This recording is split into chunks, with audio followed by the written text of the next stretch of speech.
so we thought, well, gosh, what could we reduce that Americans take as seriously as the Brits take Shakespeare? And we thought, oh, ourselves.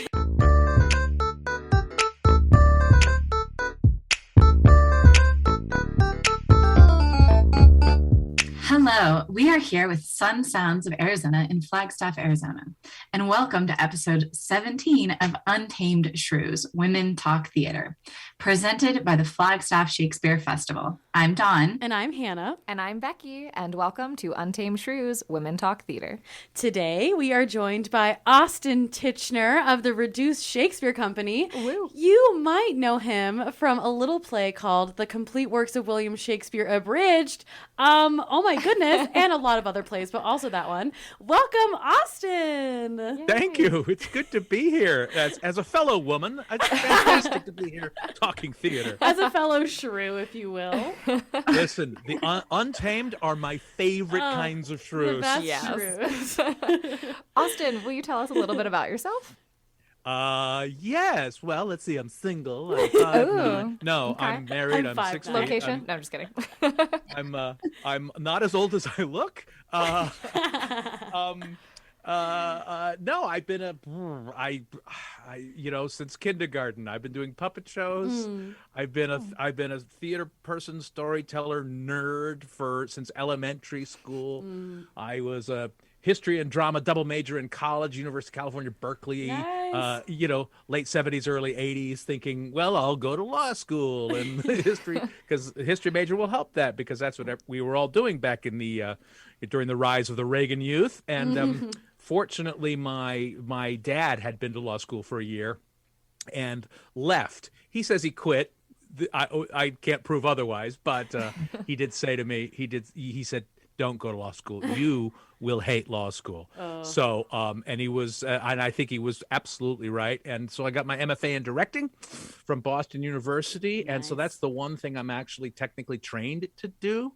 But I've made my living as an actor, playwright, director, scholar, and small business owner, because my partner Reed Martin and I are the two co-owners of the Reduced Shakespeare Company. Heck and yeah. this is applause.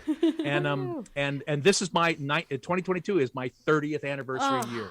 with the RSC. Congratulations. That's so exciting. That's wonderful. Yeah, that's crazy. Yeah, you obviously have your own podcast as well. You're just doing so flipping much. And the Reduced Shakespeare... I have to. Yeah, you do.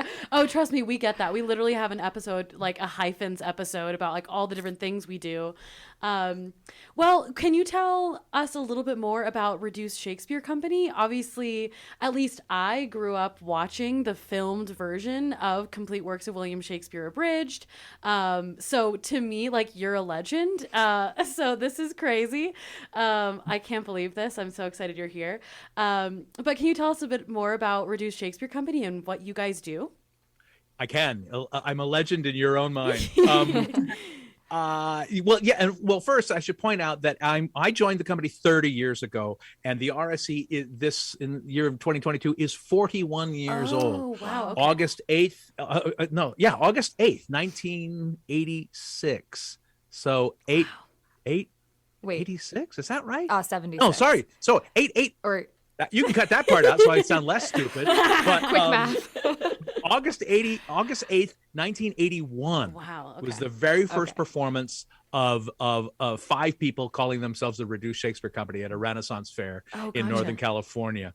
And and one of those 5 people was a guy that was in the University of California Berkeley drama department with myself and Reed Martin. Oh, okay. So we were friends. We had worked together. And then when the company took the complete works of Shakespeare to the Edinburgh Fringe in 1987, with thinking that would be the swan song of the company, they instead it turned into this thing that by 1989 it had become a full-time job. Yeah. Which some of the original guys had never signed up for.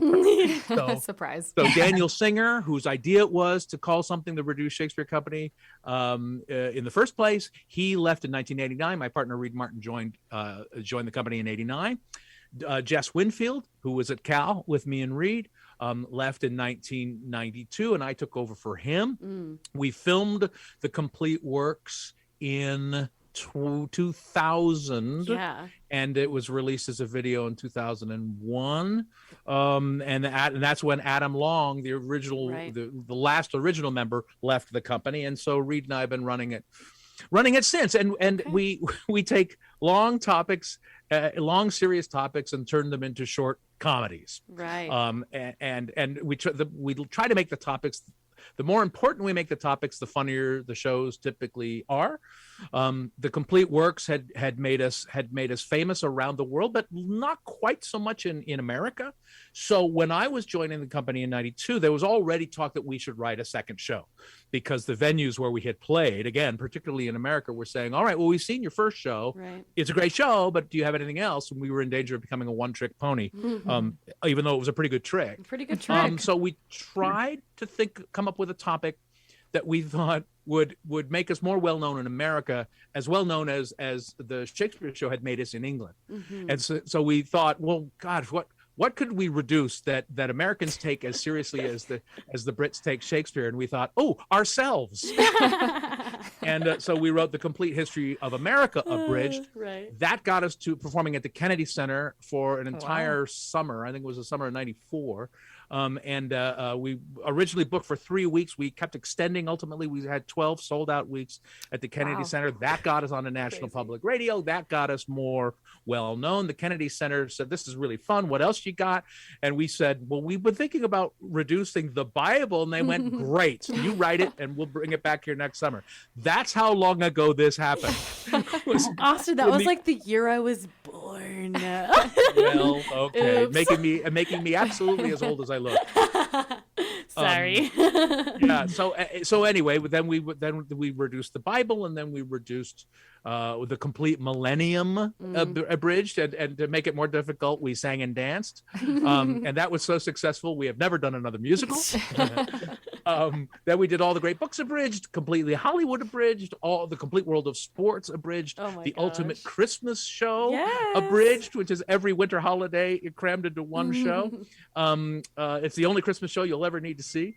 And then the Complete History of Comedy Abridged, which was sort of really in many ways the show we had been training our entire lives to write, because we're all big, huge comedy nerds.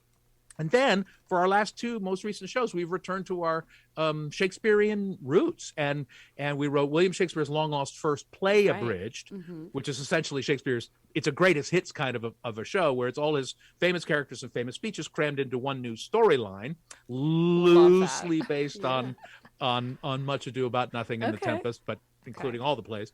And then our most recent show, which we're finally going to do our 8th performance of. It's 2 years old, but we're only going to finally do our 8th and 9th performances of it next month, which is Hamlet's Big Adventure, a prequel. Fun.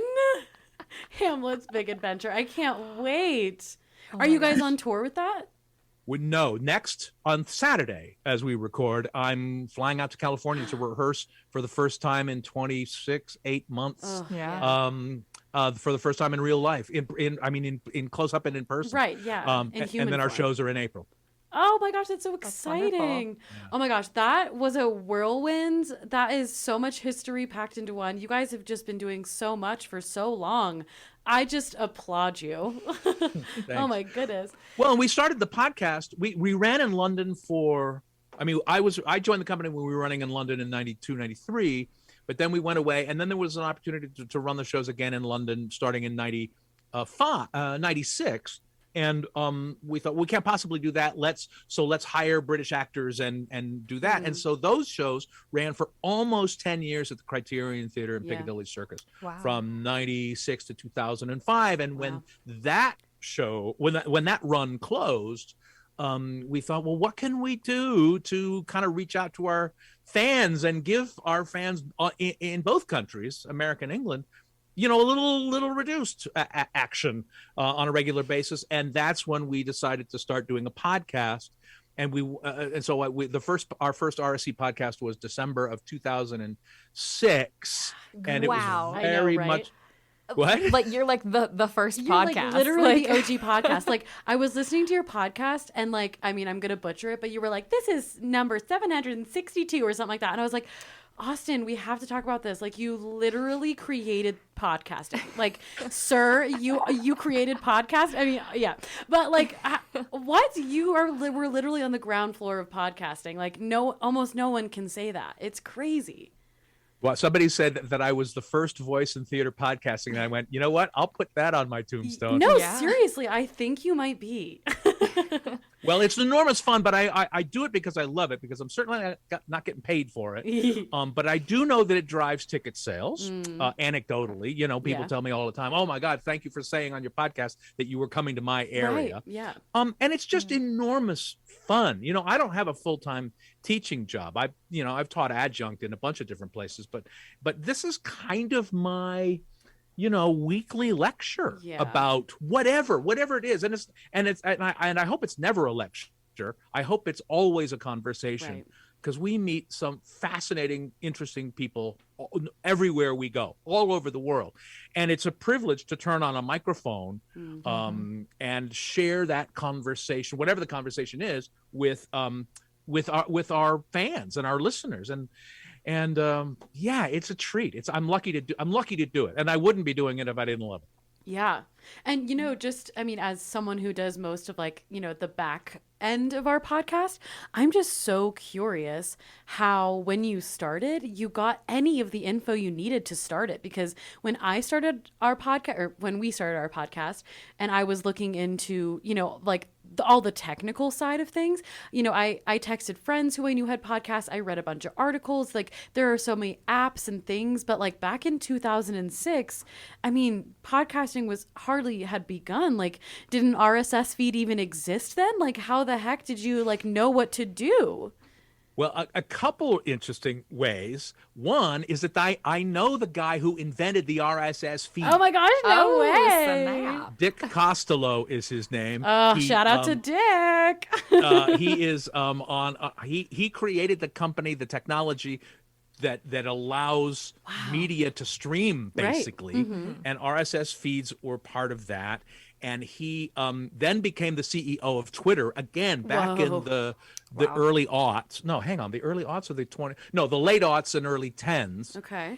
And he's a former improviser from here in Chicago. Oh. I've improvised with him on stage. My wife has improvised with him and for him in the show that he used to do. So we're old friends.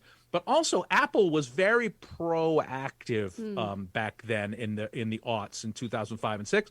They had a dedicated podcast template in GarageBand, in that version of GarageBand. Okay. And I was living in Los Angeles, and they had a kind of a huge flagship store with a literal theater in it, and they would conduct workshops. And I would go to a handful of these workshops and just learn. And once I looked at GarageBand and I saw, it's literally like word processing. You can just edit a sound file here and drag it over here and put it here and fade up this thing, fade it down.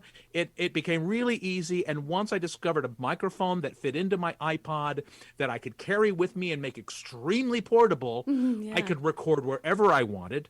I could edit it on my laptop, which is always with me. Right. Suddenly, I didn't have to book studio time. I didn't have to make appointments. I didn't have to do anything that was grown up and organized. I could just do it on the fly.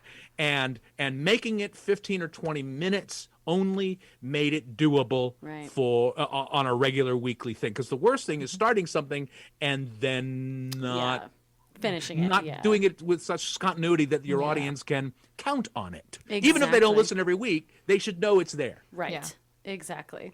Goodness gracious. We are only once a month, but we are already booked out till the end of the year, which is great. And I think it's time that we might, maybe we'll branch out, do some bonus episodes, see how that goes. We also were very much sticking to the 30-minute mark for quite some time. And now we're pushing an hour a little bit. So we're starting to grow a little bit. That's where good editing comes in. Yeah, exactly. Very true. That's amazing. Wow. I find that fascinating that you really were on the ground floor, and that's so cool. I have listened to a decent amount of your podcast, and it's tons of fun. I like you have people from all areas of theater, and you're so quippy and witty, and it's really fun to listen to. So Thank Good, you thank so you. much. Yeah, for You're welcome. Thank you. being a part of this space with us. Yeah. So something I'm super curious about. So you and I met at STA, the Shakespeare Theater Association, just a couple months ago, and something that you said was a really big reason why I wanted to have you on the pod. You were talking about how you guys are in the process of editing and updating a lot of your plays, and you had mentioned that like you're wanting to make them more accessible and just a little more, I guess maybe politically correct isn't the right word, but I would love to hear about your editing process and what you guys are up to over there. Well, it's something we do all the time with our scripts, which is like, I mean, the frustrating thing is that the scripts are never finished. But the wonderful thing is the scripts are never finished because we're changing things on the fly. If we have a long run and we're telling a joke that is not getting a laugh anymore, we'll change it.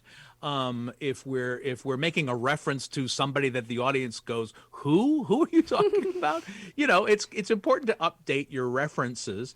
And in the last several years, it's even more important to, not just be mindful of who your audience is, not just who your audience is, but who you think is going to perform your shows.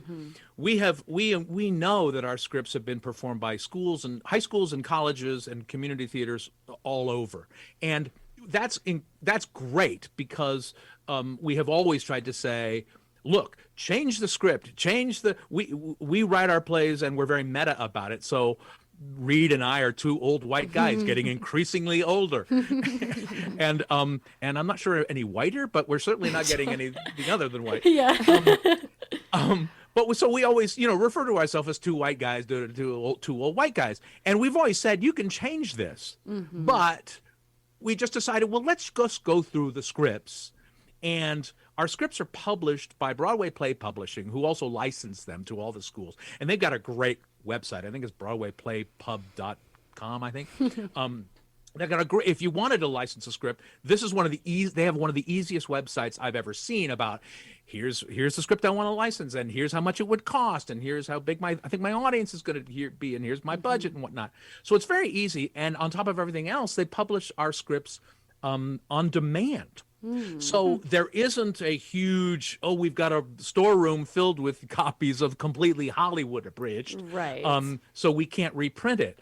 They don't have those. So it's not expensive to change it. It's not free, but it's not expensive to republish our scripts.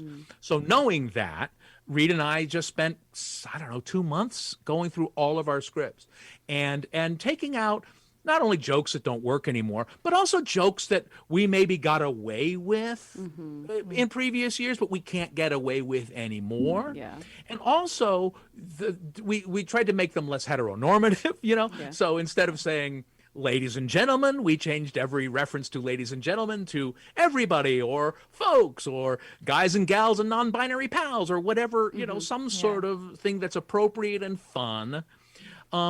And then we also just tried to make it so, we cut out the jokes that really don't work anymore, like I now, and I'm stuck now thinking of any examples, but there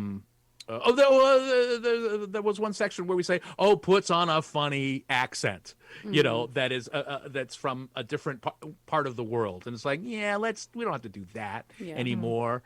Our founder Daniel Singer is a gay man, and we've made gay panic jokes in all of our scripts. We don't have to do those anymore. It's great. We just don't have to. We can be smarter than that, and that's the fun thing, is that we get better, right?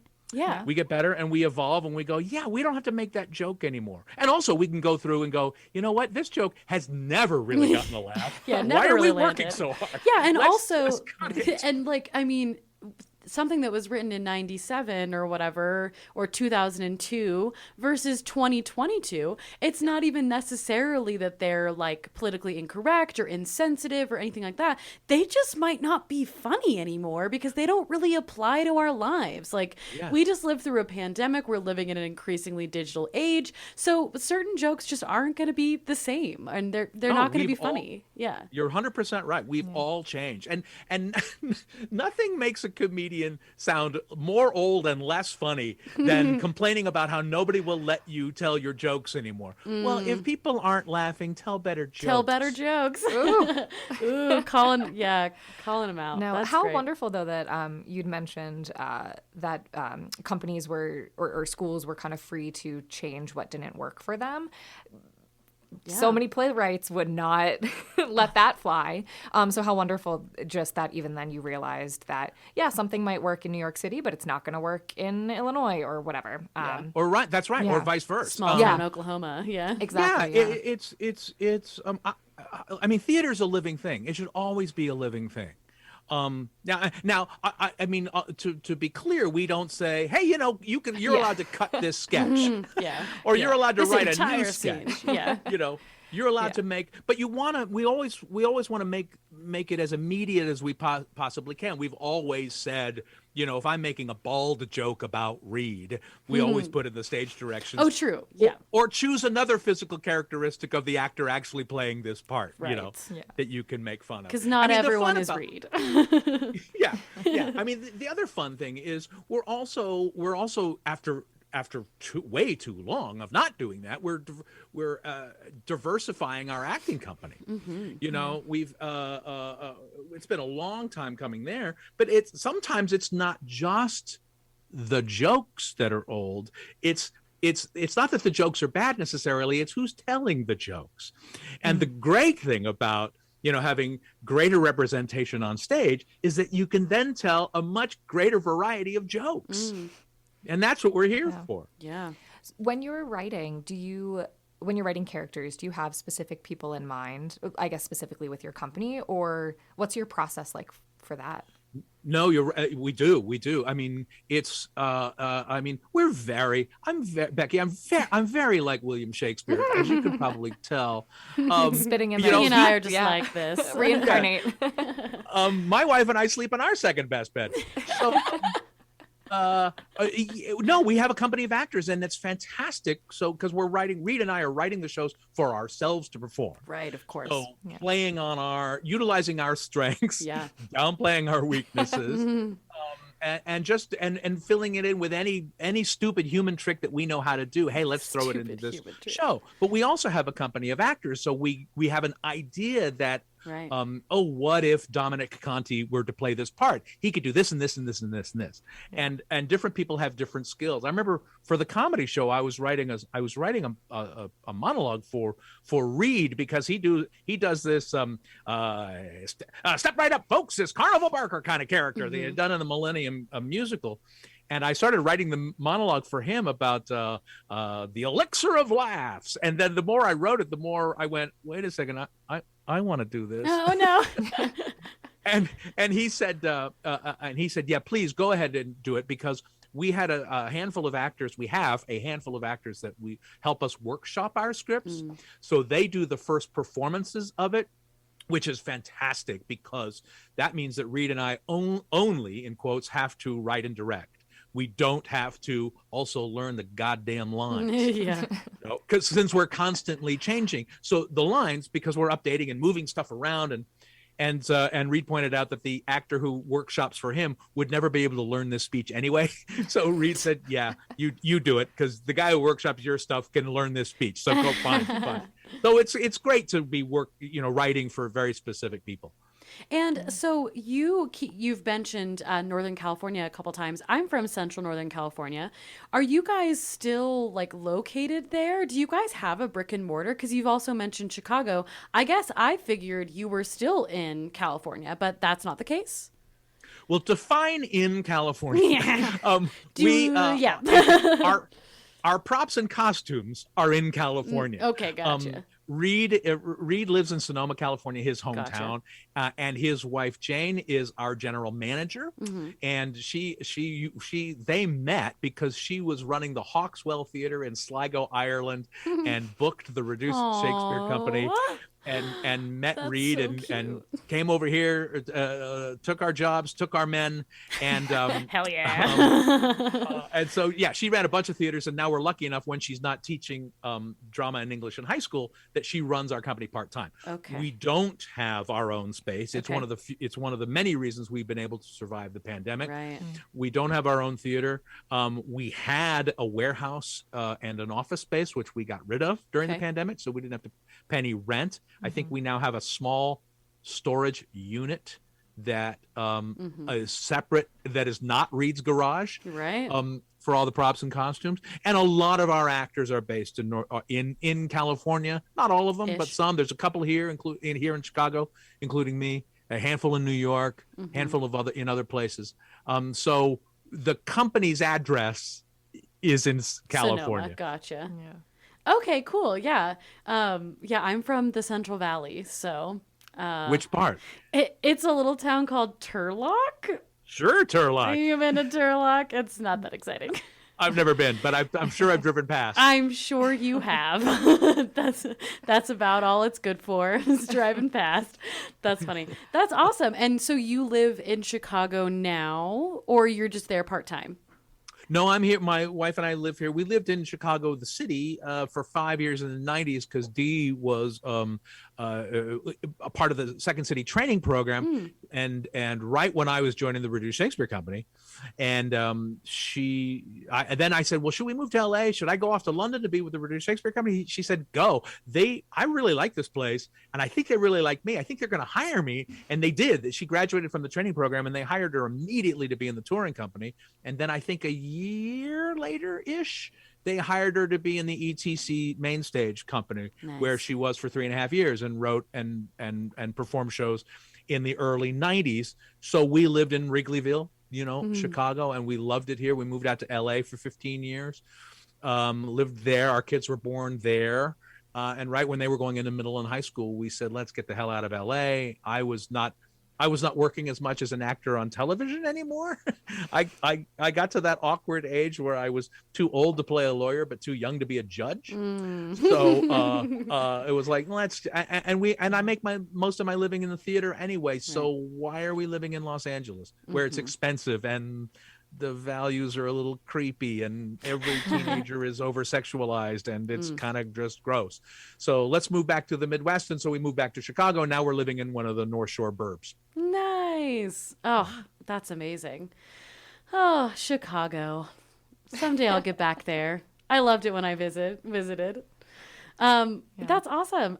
So I think we're running short on time, but you've been up to so much for so long. You guys have done kind of everything. Flag Shakes we're 8 years old. Our podcast is Just year over a and year. year and, Year and a some half, change.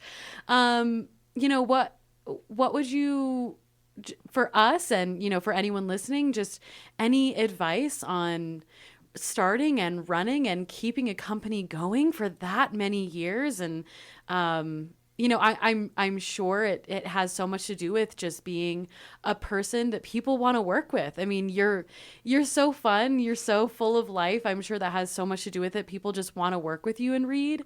But yeah, any just advice to us young companies? Treat your artistic relationships and collaborations as valuably. Is that a word? As you treat your personal relationships.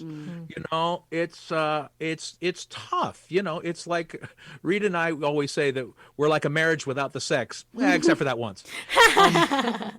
But it's true. Whoever cares the most wins. Don't be a dick. Love that. And also do it because you love it, because we're not doing this for the money. So the only reason to do it is because you love doing it. And if you find yourself not loving it, it's time to pivot, as the new word suggests. Okay. That's my advice. Yeah. Love it. Love it. Well, Austin, thank you so much. I'm so glad that you agreed to be on our pod. Shrew Crew out there, we are going to be on, giggles, Shrew Crew.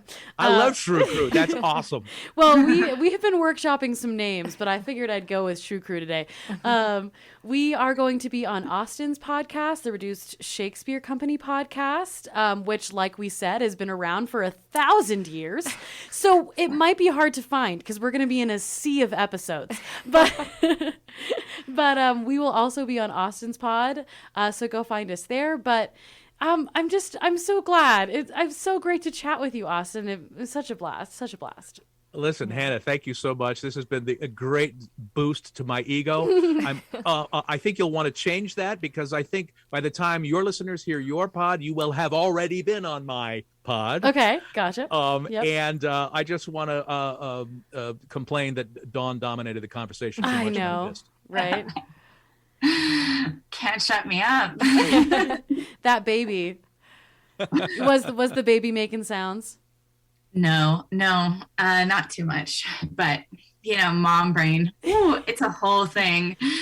I was like, the only thing I had to contribute is that we also just moved flag shakes out of my basement. Woo. I was like, oh, yeah, it's awesome when you get a storage unit. And I was like, don't hear about how excited I am. Yes, Dawn, they do.